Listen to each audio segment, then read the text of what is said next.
Good morning.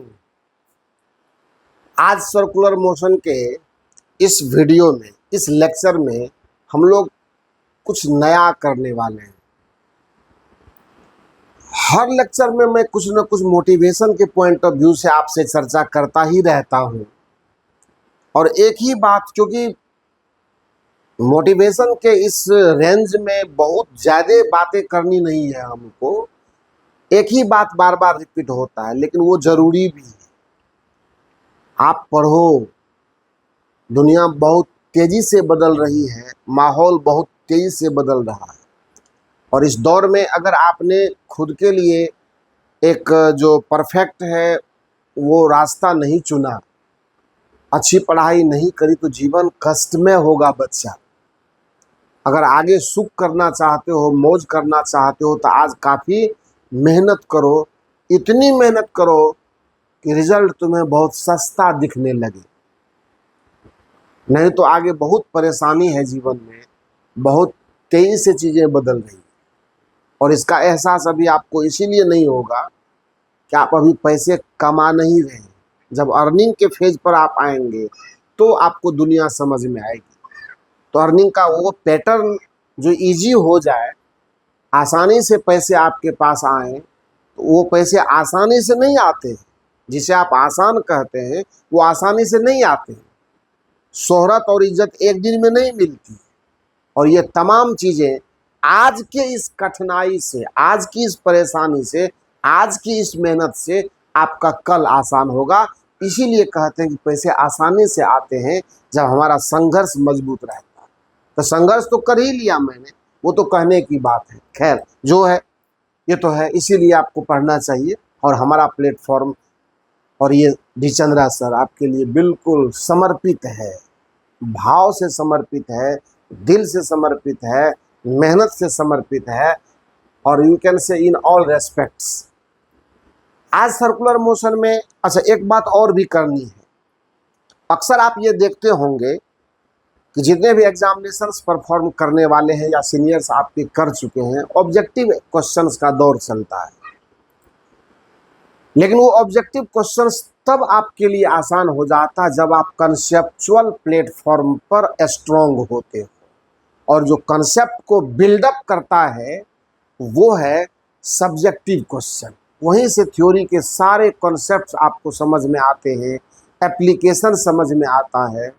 तो मैंने जो मतलब कमिटमेंट खुद से किया है वो फिजिक्स सिखाने का, रिजल्ट तक पहुंचाने का, कॉन्सेप्ट को बिल्डअप करने का। इसीलिए अक्सर मैं सब्जेक्टिव क्वेश्चंस और बड़े बड़े क्वेश्चंस इसीलिए लाता हूँ कि आपको कॉन्सेप्ट, जो कन्फ्यूज़न आपका उसमें होता है, वो आपका दूर हो जाए। तो वीडियो को लगातार आप देखते हैं। जीरो से हीरो बनने का जो आपका ये ड्रीम है, अपने रिजल्ट तक पहुंचने का जो ये गोल है, ये आपका जो अपना जो आपने सजा रखा है, इसके लिए आपको पूरी तरह से समर्पण के साथ लेक्चर्स में आना होगा, डाउट्स पूछने होंगे, तब जाकर कहीं कुछ हासिल होने वाला है। अगर आपने ऐसा नहीं किया, आप परेशानी में फंसेंगे। आज भी मैं कुछ प्रॉब्लम आपके लिए बहुत अच्छे किस्म का लाया हूँ, अच्छी वैरायटी है प्रॉब्लम की। लेकिन उसके साथ साथ कुछ आज एक नई थ्योरी पढ़ लेते हैं, छोटी सी थ्योरी पढ़ लेते हैं। वो है motion of cyclist and banking of roads. ये दोनों एक ही कॉन्सेप्ट है, बस सोच का अंतर है।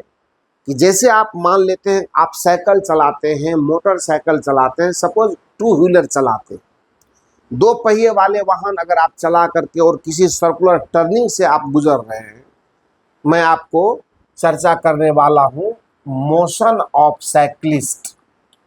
मोशन ऑफ साइक्लिस्ट यानी साइकिल सवार, और इसी में मोटरसाइकिलिस्ट भी आ जाता है क्योंकि दोनों टू व्हीलर्स हैं। मोशन ऑफ साइक्लिस्ट्स, आसान भाषा में आप समझने की कोशिश करें, बहुत मतलब लफड़े में नहीं फंसना है। अब आप ये सोच कर देखिए, एकदम बिल्कुल सोचिए, क्योंकि साइकिल आप चलाते हैं। आप अक्सर ये देखे होंगे कि जब आप सर्कुलर टर्निंग से होकर गुजरते हैं तो आप सेफ टर्निंग के लिए अपने साइकिल को खुद अपने आप सहित अंदर की ओर झुका लेते हैं। ताकि आपका टर्निंग सेफ रह सके। ऐसा क्यों करते हैं? दूसरी बात कि सेफ टर्निंग की जब कहानी आती है तो आप जनरली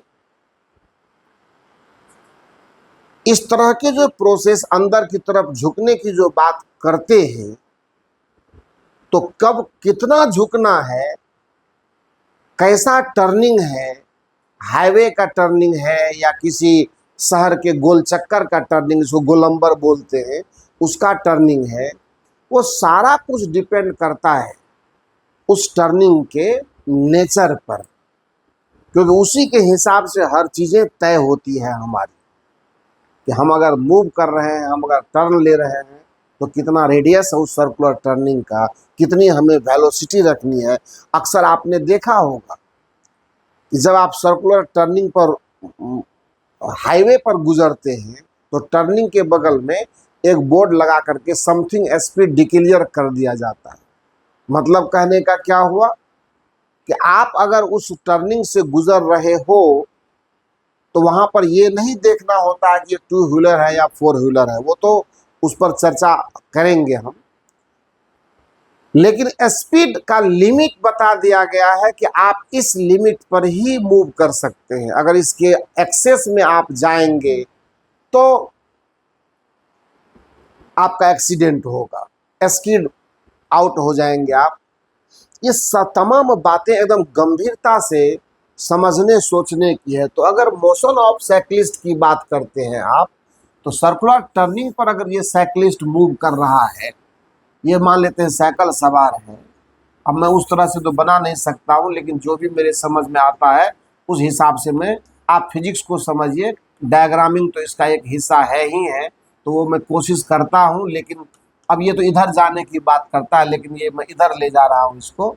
मेरे कहने का मतलब ये है, इस सर्कुलर टर्निंग का सेंटर मान लेते हैं यहाँ है, ये है O और ये इसका रेडियस है, इसका ये रेडियस है।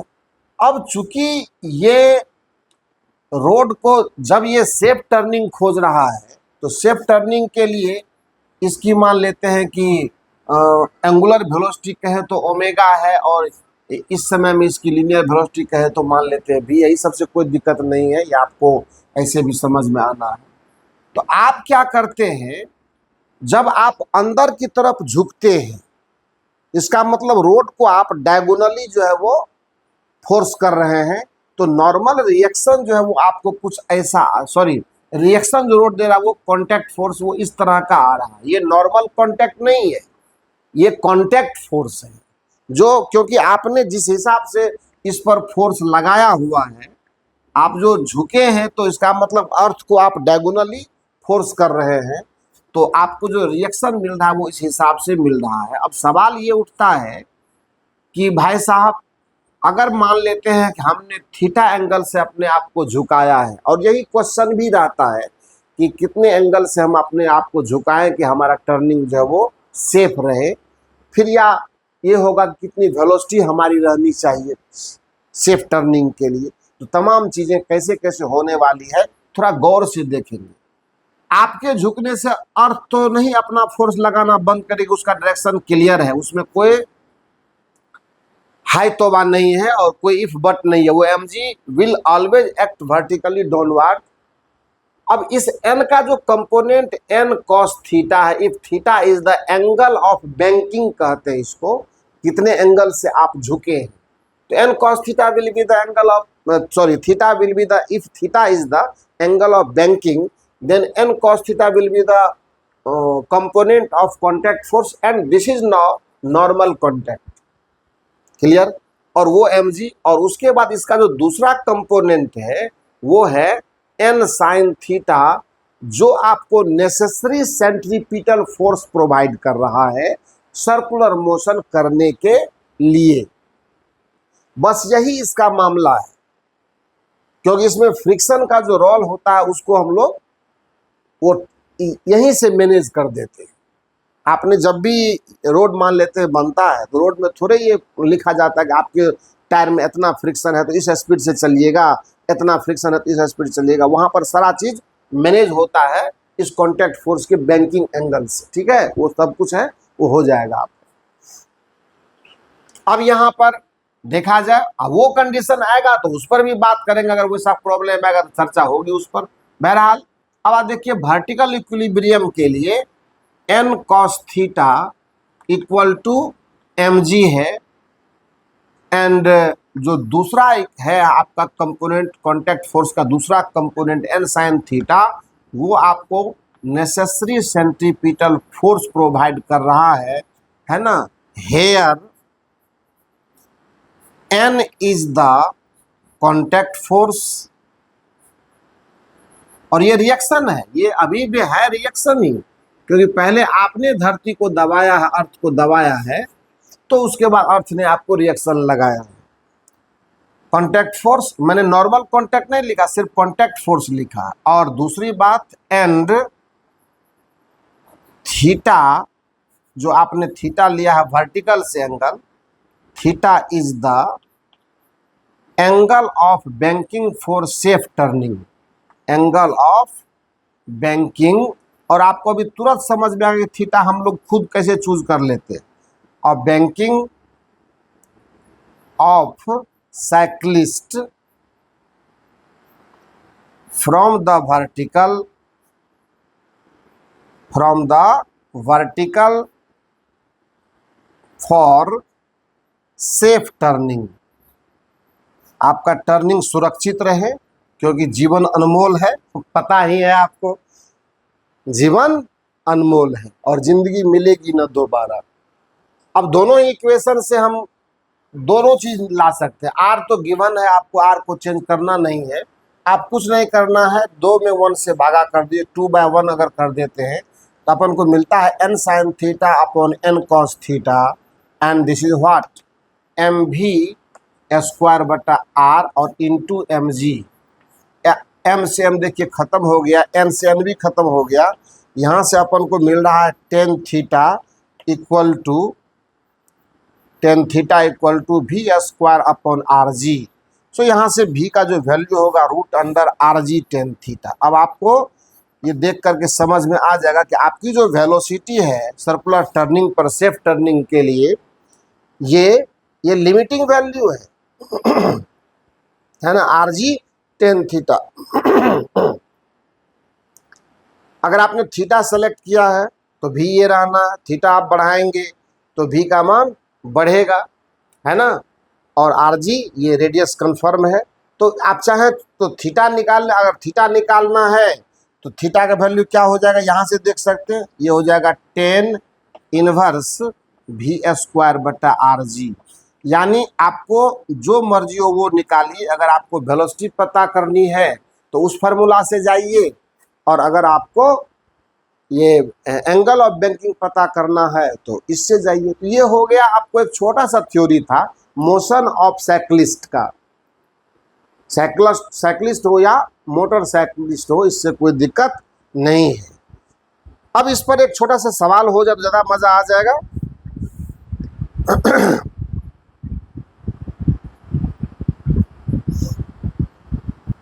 इसको आप नोट कीजिए, मैं इस पर एक सवाल करता हूं।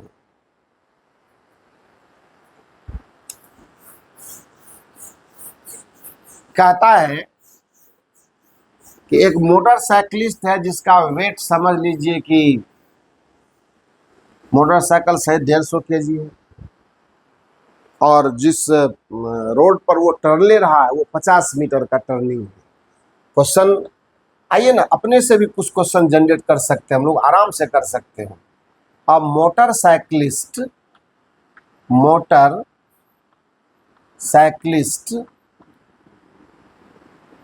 Is running on a circular turn of radius 20 metre ले लेते हैं। The mass of motorcycle cycle with rider is 150 kg.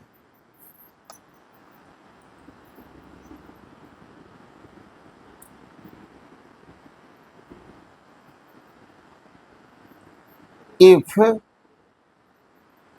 he is running at a speed of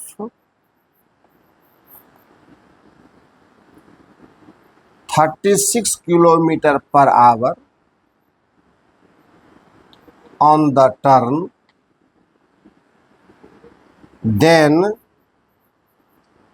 what is the angle of banking? What is the angle of banking? और इसका सबसे जो बेहतरीन उदाहरण है, what is the angle of banking. और आपको एक बात बता रहा हूँ, बड़ा ही इंटरेस्टिंग है। अब इसमें कुछ है नहीं, आपको पता ही है कि यहाँ पर वेलोसिटी का वैल्यू हमको दिया हुआ है ना। वेलोसिटी का वैल्यू हमको दिया हुआ है, वो किस तरह का है आपको पता ही है। ये दिया हुआ है, यहाँ सेंटर हो गया, आर आपको पता है, ये आपको 36 किलोमीटर पर आवर है ना। तो ये कितना हो जाएगा, 10 मीटर पर सेकेंड हो जाएगा। इस पर तो चर्चा खूब की है। अब आर आपको पता है, आर का वैल्यू दिया हुआ है कितना, 20 मीटर आप सवाल में अवेलेबल है। अब क्या करना है, हमको एंगल ऑफ बैंकिंग चाहिए। तो एंगल ऑफ बैंकिंग आराम से हम निकाल सकते हैं, tan theta equal to v² बटा आर जी। मान लेते हैं कि सवाल हमारा हमसे g इक्वल टू 10 मीटर पर सेकेंड स्क्वायर डिमांड कर रहा है, तो आराम से लिख देंगे इसको। ये कितना हो जाएगा, 10 × 10 बटा 20 × 10, ये खत्म हो जाएगा। और ये कितना हो गया, 1/2 आ गया। सो थीटा का वैल्यू आ जाएगा आपको 10 इनवर्स 1/2। यानी इतने एंगल से आपको क्या करना पड़ेगा, अपने आप को अंदर की तरफ झुकाना पड़ेगा और आप आराम से टर्निंग पर निकल जाएंगे। आपने खूब देखा होगा लहरिया कट, वो जो बाइक चलाने वाला जो होता है, वो लोग क्या करता है, एकदम पूरा हाथ छोड़ के कॉलर खोल कर कैसे, और ऐसे में क्या होता है, मजा तो वो खूब ले रहा है। जरा सी गलती हुई, हाईवे पर जा रहा है, इधर उधर देखा नहीं, मौत को दावत देता है।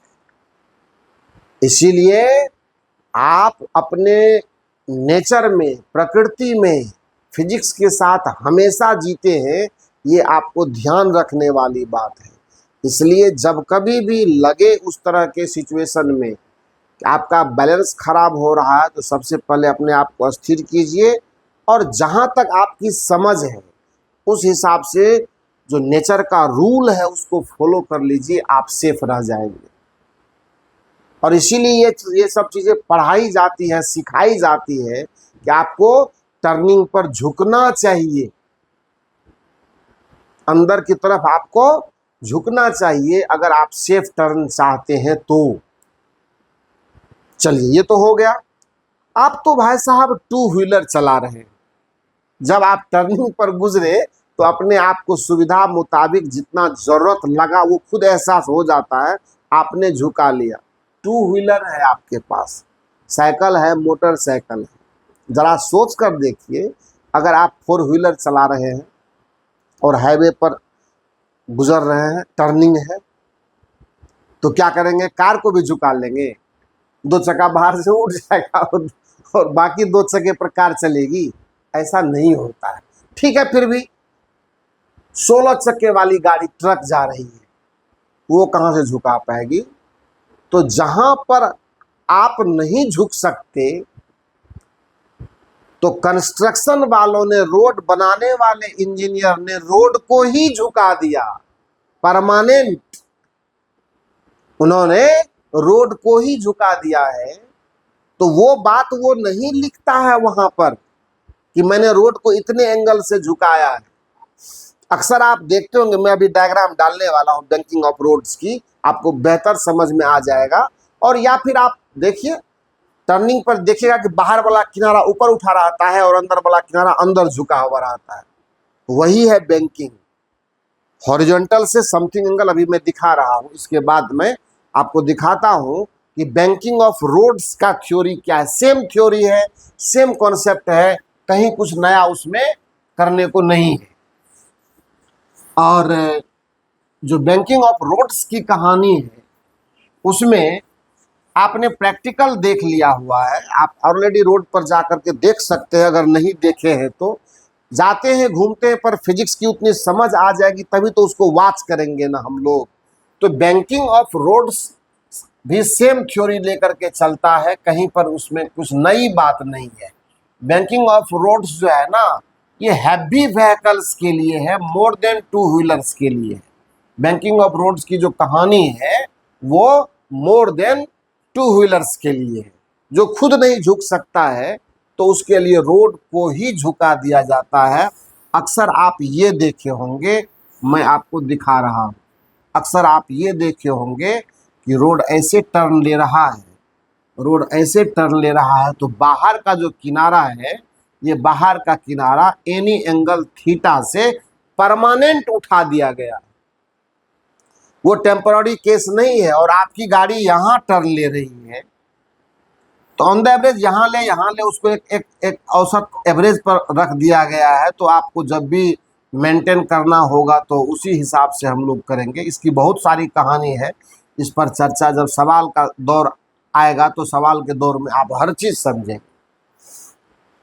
अब आप देखिए तो आप जो इस रोड को जो कांटेक्ट मिल रहा है वो तो कांटेक्ट ऐसे मिल रहा है, आपका ऐसा मिल रहा है, mg तो आपको ऐसा मिल रहा है। ये है for heavy vehicles, for heavy vehicles.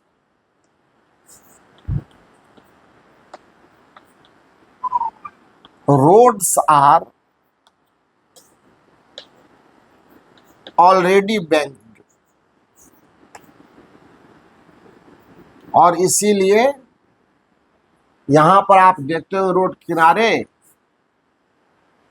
एक इस तरह से पिलर लगा करके एक बोर्ड टंगा रहता है, स्पीड बोर्ड कहते हैं इसको, speed board, speed control board है, मतलब कंट्रोल नहीं, स्पीड लिमिट यहाँ पर लिखा रहता है, 40 किलोमीटर 20 किलोमीटर, ये सब कुछ यहाँ पर लिखा रहता है कि आप सेफ टर्निंग के लिए उसी से जाइए, उससे कम रहिए कोई दिक्कत नहीं है, उससे आगे मत जाइए। तो देखिए बड़ी बात तो ये है कि आपको ये जो है, अगर आपने थीटा एंगल, ये है थीटा एंगल, तो देखिए ये भी थीटा होगा।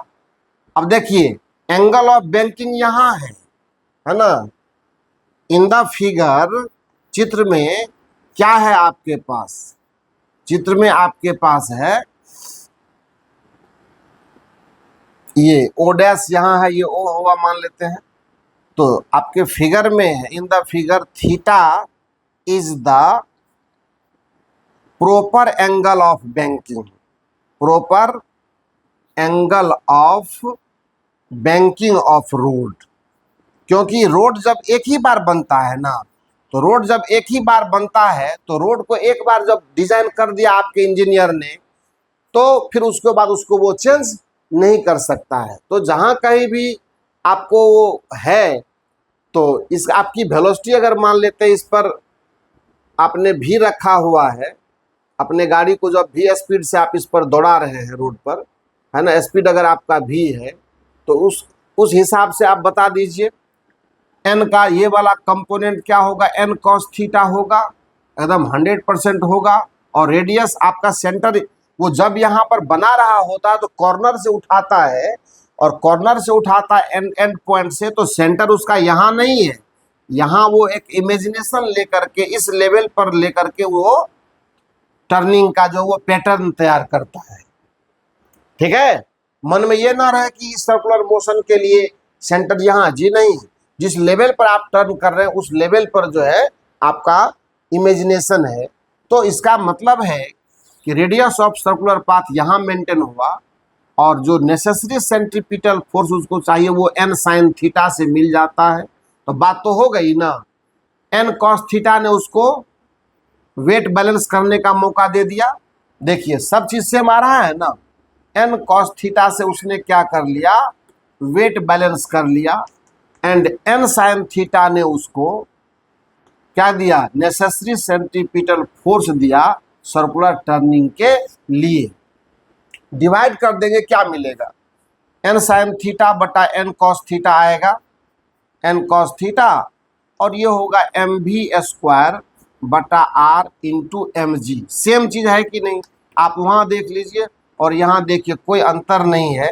यहाँ से tan थीटा का वैल्यू देखिए एक बार फिर से v² बटा rg मिला, यानी v equal to root under rg tan theta, ये हुआ। अब आपको मैं एक बात बताना चाहूंगा, ये जो बोर्ड पर लिखा जाता है, तो जब रोड बना रहा होता है तो रेडियस तो उसी टाइम में सर्कुलर टर्निंग का तय हो जाता है, एक नंबर बात। दूसरी नंबर, रोड कितने एंगल से उठाया गया है ये आपको जज करने की जरूरत अब नहीं है, वो ऑलरेडी फिक्स है। तो रेडियस फिक्स है, थीटा फिक्स है, तो जाहिर सी बात है कि वेलोसिटी भी आपका फिक्स हो जाएगा। यानी इस सर्कुलर टर्निंग से जब आप सेफली गुजर रहे हैं तो मैक्सिमम जो स्पीड है वो इससे अधिक आप नहीं रख सकते, इसीलिए स्पीड लिमिट, ये मैक्सिमम स्पीड को यहाँ पर दिखाया जाता है कि इससे अधिक नहीं भैया। तो इसका मतलब है कि इससे कम रहेंगे तो कोई दिक्कत नहीं है।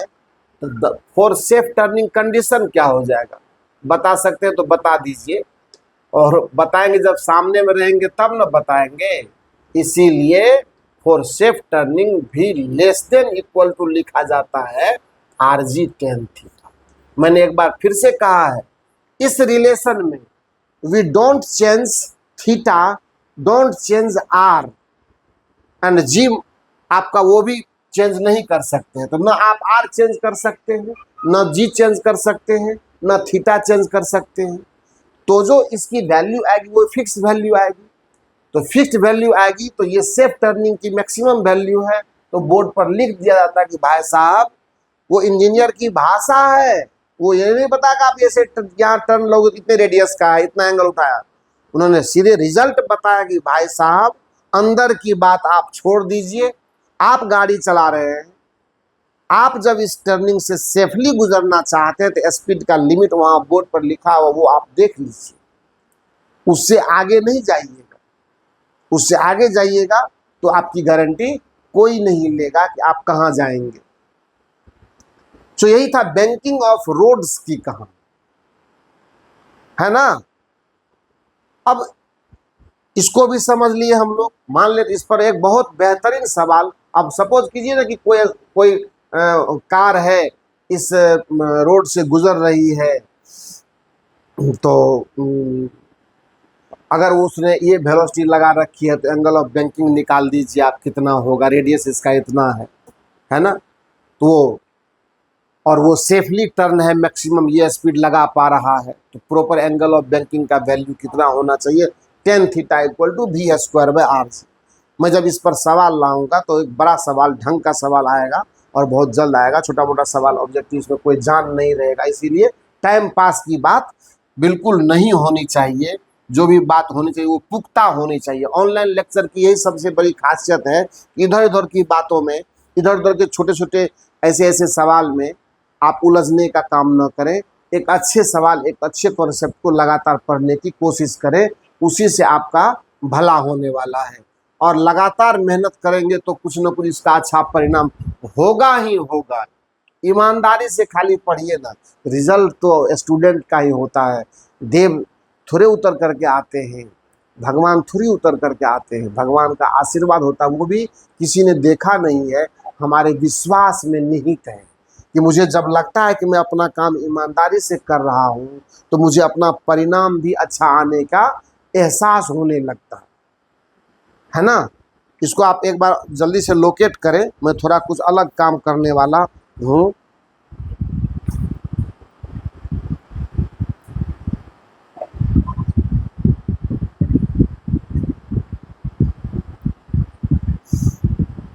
जैसे छोटा सा क्वेश्चन उठा लेते हैं, मन में होगा कि सर क्वेश्चन ये कहता है a turn of radius 20 metre is, मैं लिख रहा हूं a turn of radius, question है, बैंकिंग का छोटा सा प्रॉब्लम है।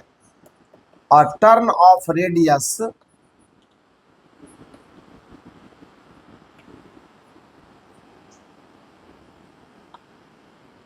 20 metre is banked for the vehicles move at a speed of 36 kilometre per hour, then find the angle of banking। अब छोटा सा सवाल दिया मैंने, find the angle of banking. जब भी ऐसा सवाल दूं तो आप ये मत समझना कि मजाक हो रहा है। कुछ बच्चों को लग सकता है, इसलिए लग सकता है कि वो बच्चे थोड़े स्मार्ट हैं, थोड़ा मेहनत किए हुए हैं, उनको लगेगा। लेकिन भाई साहब, लेक्चर को हर तरह के बच्चे देखते हैं, है ना। जिसे एक बूंद पानी की भी प्यास है वो तो आसमान को निहारेगा ही। तो जिसको बिल्कुल फिजिक्स समझ में नहीं आया है अब तक, वो उसके साथ चीट हुआ है या उन्होंने खुद से पहले चीट की थी, अब उसे एहसास हो रहा है कि नहीं, इसको अच्छे से पढ़े बगैर रिजल्ट नहीं होगा, तो वो आशा लगा करके ऐसे बैठा हुआ है कि काश कोई होता जो छोटी छोटी बातें, जो कॉन्सेप्ट हमें लोग बताने से घबराते हैं, सिर्फ ये समझते हैं क्या पता ये सब बात कोई बताने वाला है। जी नहीं, जिसे एक तिनका के बराबर का कॉन्सेप्ट मिसिंग है ना, उसके लिए वो वरदान साबित होता है। इसीलिए पेशेंस रखें, हर बच्चे देखते हैं इसको। बेटा इसको सिंपली निकाल देंगे हम लोग, भी पता है आपको, पता है कि एंगल ऑफ बैंकिंग का फार्मूला हमारे पास होता है, ये आपको एंगल ऑफ बैंकिंग है, यही थीटा ये आपको है v²/r(g), और आपके लिए रेडियस g का वैल्यू 10 मीटर पर सेकंड स्क्वायर सवाल ने नोटिस कर दिया है। यहाँ पर मैं लिख भी देता हूँ g = 10 मीटर पर सेकंड स्क्वायर। तो क्या हो जाएगा, आपको तो भी पता है 36 किलोमीटर पर आवर का मतलब क्या होता है।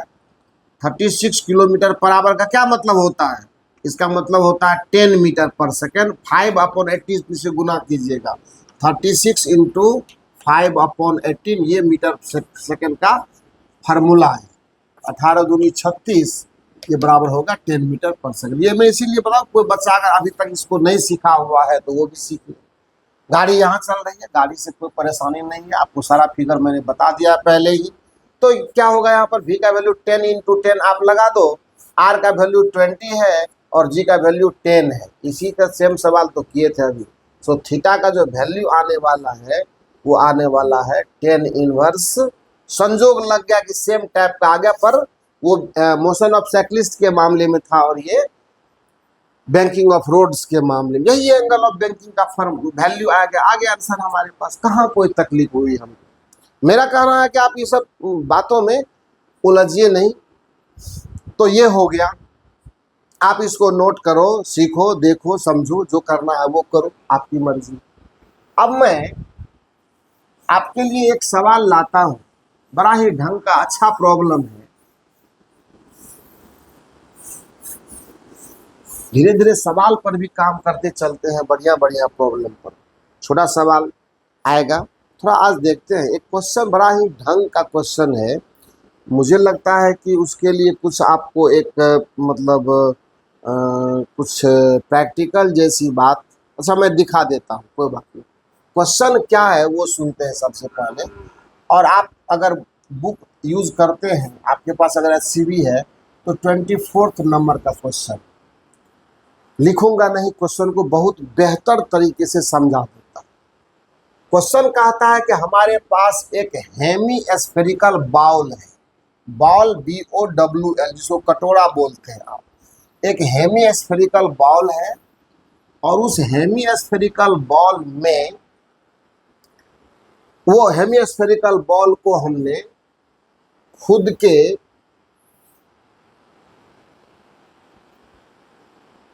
एक्सिस के अबाउट, जो सेंटर इसका यहाँ है, सेंटर इसका यहाँ है सेंटर मान लेते हैं, इसको हम ओमेगा एंगुलर वेलोसिटी से, सपोज कीजिए उस कटोरे को मैं घुमा रहा हूँ। ये देखिए, इसका मैं थोड़ा और बेहतरीन डायग्राम कर दूँ, बनाने में कोई दिक्कत नहीं। कटोरा वो खाने वाला होता है ना, नाश्ता उस्ता, वो सेवई वगैरह जो हम लोग खाते हैं कटोरा में, वही करो, उसी को बॉल कहा जाता है। वो हेमिस्फेरिकल होता ही है। कहता कि इसका रेडियस आर है, इसका रेडियस क्या है, आर है। अब ये कटोरा घुमाया जा रहा है ओमेगा एंगुलर वेलोसिटी से, ध्यान से सुनिएगा। और हमने क्या किया, उस कटोरे में एक कोई छोटा सा कोई पार्टिकल, समथिंग एम मास का छोटा सा, यही मान लो कोई कुछ भी रख दिया, लेकिन कटोरे का जो अंदर का सरफेस वो थोड़ा फ्रिक्शन वाला है ना। कहता है इस पर जो हमने ये कटोरे के अंदर जो मैंने एक छोटा सा बॉल रखा, बॉल है ना, ये भी बॉल नहीं, ये बॉल है मान लो, या कोई सी वस्तु आप रख लीजिए, छोटा सा लकड़ी का टुकड़ा रख लीजिए, छोटा सा चौक है उसका टुकड़ा रख, उससे कोई प्रॉब्लम नहीं। लेकिन सवाल कह रहा है कि जब मैं उसको घुमाता हूँ, किसको, कटोरे को, बॉल को, तो कटोरे के रेस्पेक्ट में ये रेस्ट में रहता, ये नहीं चलता। मतलब कहने का ये हुआ कि जब कटोरा घूम रहा है तो ये भी उसी के साथ घूम रहा है, वही एंगुलर वेलोसिटी इसके पास भी। क्लियर।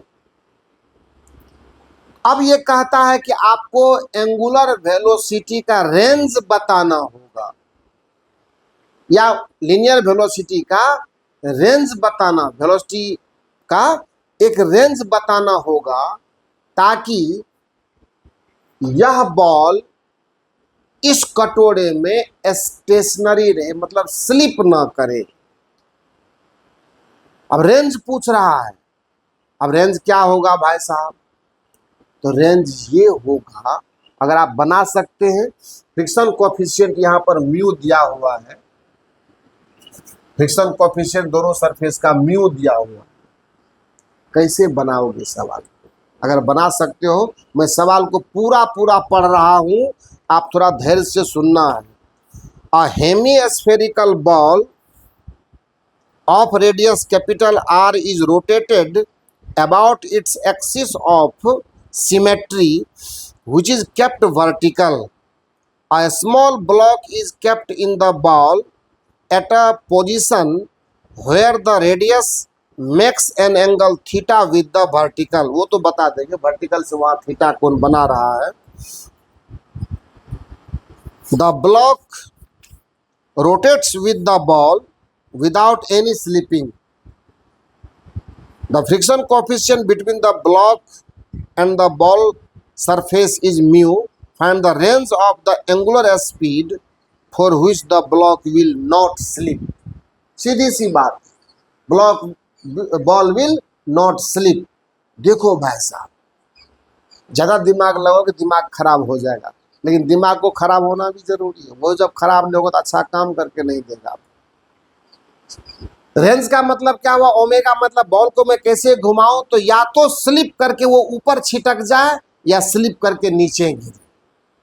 क्योंकि अगर मान लेते हैं मैं ये सपोज कि ये मैं बॉल लिया हूं, कटोरा लिया हूं, और उस पर अगर हेमिस्फेरिकल ये है और यहाँ कहीं पे वो है, तो यहाँ से स्लिप करके जब इसको घुमाऊंगा तो स्लिप करके नीचे भी तो गिर सकता है। वो हमने दीवार पर रखा है भाई साहब, तो वो स्लिप करके नीचे भी भाग सकता है या स्किड करके ऊपर भी निकल सकता है। तो वो ओमेगा पर ही डिपेंड करेगा कि वो कब स्लिपिंग डाउन से बचेगा, या ओमेगा ये बताएगा कि ये स्लिपिंग ऑफ से बच रहा है। उसी हिसाब से वही एंगुलर वेलोसिटी का रेंज आपसे पूछा जा रहा है। अभी डायग्राम करेंगे तो आपको पूरा फुल समझ में आएगा। आइए निकालना है range of angular speed, range of angular speed, ठीक है। अगर ये समझने में परेशानी होगी तो आप इसको फिर से चर्चा कर सकते हैं, कोई दिक्कत नहीं है। ये देखिए यहीं से कर लेते हैं। ये तो इधर की तरफ नॉर्मल रिएक्शन आया, थोड़ा मैं एन आया। आप ये ध्यान देना कि ये बॉल अगर थीटा ओरिएंटेशन पर, अगर ने सवाल में दिया होगा इसी ओरिएंटेशन पर रहना भी है, इसका मतलब ये इस तरह का सर्कुलर पाथ डिजाइन करें, यानी इसका सेंटर यहाँ नहीं है बल्कि यहाँ है। अभी आपने देखा हुआ था, ठीक है।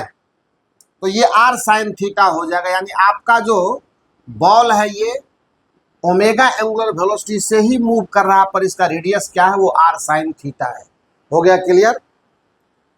mg नीचे काम करेगा। अब देखिए पहला कंडीशन है, कंडीशन पहला जो आपका है वो है prevention of sleeping down, prevention of sleeping down, नीचे गिरने से रोकना है आपको। इसका मतलब फ्रिक्शन किधर काम करेगा, ऊपर काम करेगा, फ्रिक्शन इधर काम कर रहा है। यही कलाकारी है और कोई बात नहीं।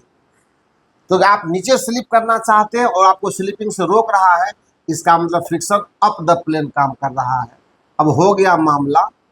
अब देखो कंपोनेंट उठा लो इसका, ध्यान से देखोगे ये एंगल थीटा है तो ये भी एंगल थीटा रहेगा। और ध्यान से यहाँ देखें तो ये थीटा है, ये 9, तो क्या होगा, ये भी थीटा होगा, ठीक है। और अब अगर यहाँ पर थोड़ा सा ज़्यादा कचरा हो रहा है, क्या कचरा नहीं होना चाहिए, कचरा होगा तो मामला खराब हो जाए। ये देखिए यहाँ है,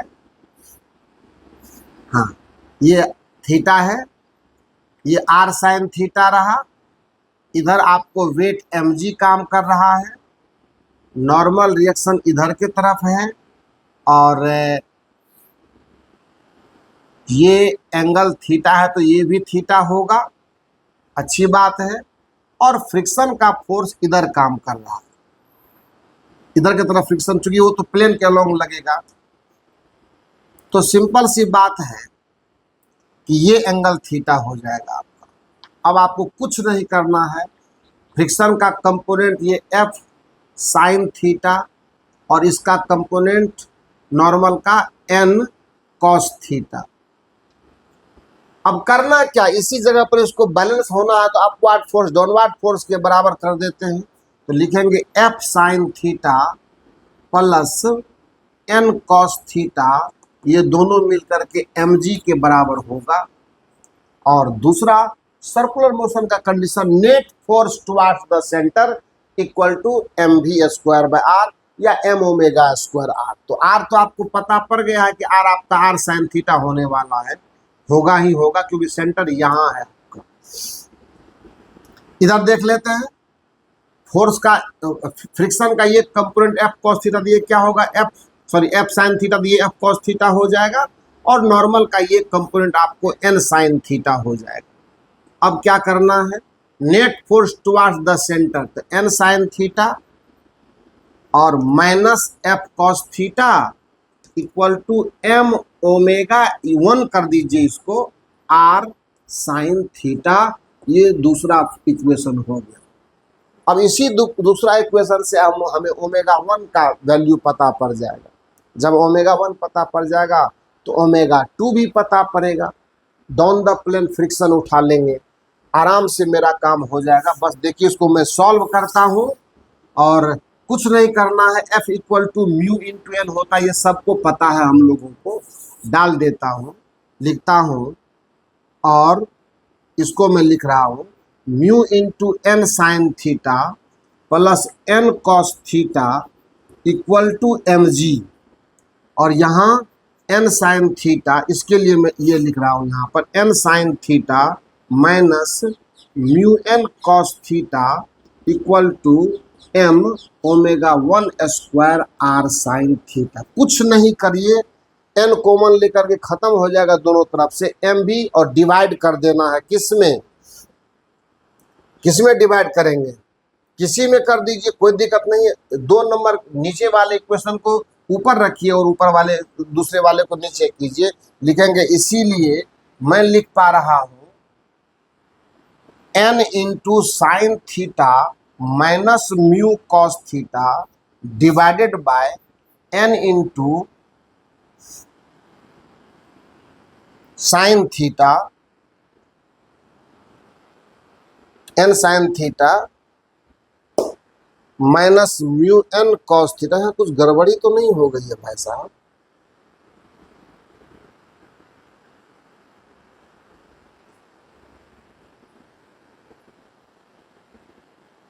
पहला इक्वेशन ये किसका है?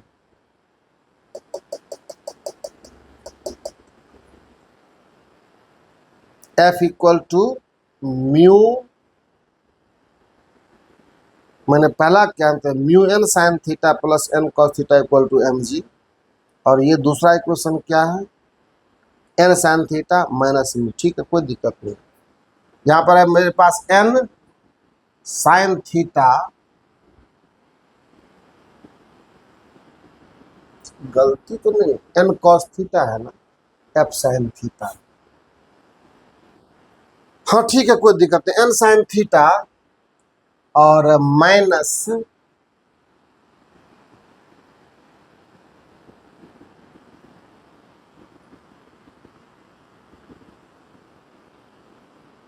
क्या हम कर रहे हैं समझ, ये इसको ऊपर n sine theta minus mu n cos theta, n common लिया, n sine theta minus mu cos theta equal to वो होगा, और उसमें डिवाइड करना हमको इससे, तो ये हो जाएगा कितना, mu n into mu sign theta और प्लस कॉस थीटा। आ गया, क्लियर हो गया।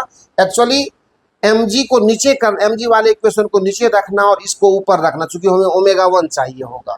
ये इक्वल टू कितना हो जाएगा, ऊपर में है मेरे पास m omega 1 square r sine theta divided by नीचे mg।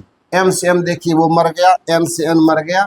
अब यहाँ से सीधा ओमेगा 1 का वैल्यू मेरे पास आ रहा है g बटा r साइन थीटा और इंटू ये वाला sign theta minus mu cos theta divided by sine theta plus mu sine theta and plus cos theta. और इस पूरे के ऊपर है ना, पूरे के ऊपर हमको रूट लगाना होगा, पूरे के ऊपर रूट लगाना होगा, पूरे के ऊपर। ठीक है, 1/2। ये ओमेगा 1 का वैल्यू आ गया। थोड़ा सा सोच करके करना है सवाल को। अब दूसरा जो कंडीशन हम उठाएंगे, ये स्लीपिंग डाउन से रोका था इसने, और अब स्लीपिंग ऑफ का चांस बनता है। तो सेकेंड कंडीशन में क्या करना है, प्रिवेंशन ऑफ स्लीपिंग अप, ऊपर नहीं जाना चाहिए। तो फ्रिक्शन की दिशा सिर्फ बदल जाएगी, तो उसको आप करके देखना। ये एक कॉन्सेप्ट मैंने बता ही दिया है। अब फ्रिक्शन को सेकेंड कंडीशन में डाउन द प्लेन स्लिप, ये फ्रिक्शन की दिशा हो जाएगी, क्योंकि ये अप द प्लेन स्लिप करना चाहता है, सेकेंड कंडीशन। और यही ओमेगा 1 से लेकर के ओमेगा 2 के बीच में आपका एंगुलर वेलोसिटी का रेंज रहना। एक मैंने कर दिया, एक आप करके देखना है। अगर नहीं होगा तो आप इसको मैं, क्योंकि थोड़ा सा मेहनत तो आपको उठाना पड़ेगा, आप एस्पायरेंट। तो कुल मिलाकर के आज के इस लेक्चर में हमने मोशन ऑफ साइक्लिस्ट और बैंकिंग ऑफ रोड्स की कहानी बताई। जब नेक्स्ट वीडियो पर आएंगे तो आपको मौत का कुआं होता है ना, डेथ वेल कहते हैं उसको, वो क्या होता है, और रोटर वगैरह जो होता है ना, वो मिल में जो घूमता है, वो बहुत सारा इसमें चूड़ा वगैरह के मिल में जो धान का बनाते हैं, उसमें वो सब कहानी आती है, तमाम चीज़ें। एंड जो बहुत इम्पोर्टेंट है वो है स्यूडो फोर्स का कॉन्सेप्ट। अभी अच्छी अच्छी चीज़ें हैं, रुकी सवाल आपको ज़्यादा तो है नहीं, बट थ्योरी बहुत मेलोडियस है। वेरिएशन इन जी की बात करेंगे, इक्वेटर और पोल की बात करेंगे, वो सब भी आने वाला है। और इतना कुछ के बाद ये तमाम चीजें अभी आप एक बहुत बड़े हिस्से से बचते हुए सर्कुलर मोशन पढ़ रहे हैं। वर्टिकल सर्कुलर मोशन की बात अभी नहीं, ये तमाम चीजें आपने देखी होगी। हॉरिजॉन्टल सर्कल पर ये कहानियां चल रही है। So this time in this lectures we are talking about the horizontal circular motion only. हम बच रहे हैं अभी वर्टिकल सर्कुलर मोशन से। क्यों बच रहे हैं इसकी बात आपको जरूर बताएंगे। उसके लिए जो चीज़ें हमें चाहिए होगी वो अभी हम लोगों ने पढ़ाई नहीं करी है, उस पर बहुत मजबूती से हम लोग आने वाले हैं। आएंगे जरूर, आएंगे ही आएंगे, नहीं कैसे आएंगे। तो आज के लेक्चर को यहीं पर आप एंड करते हैं। आप हमें क्षमा करें, और क्षमा क्या करें, आप इसको तैयार तो करके रखें। इसमें होमवर्क आपको मिल गया सेकंड सेक्शन कि स्लिपिंग ऑफ अगर होना है तो उस समय में एंगुलर वेलोसिटी की क्या कहानी बनेगी, क्या उसका एक्सप्रेशन आएगा, इस पर बात करके इसको सॉल्व करके रखेंगे। अगर नहीं हुआ नेक्स्ट लेक्चर में ज़रूर मैं इस पर काम करूँगा। Thank you so much.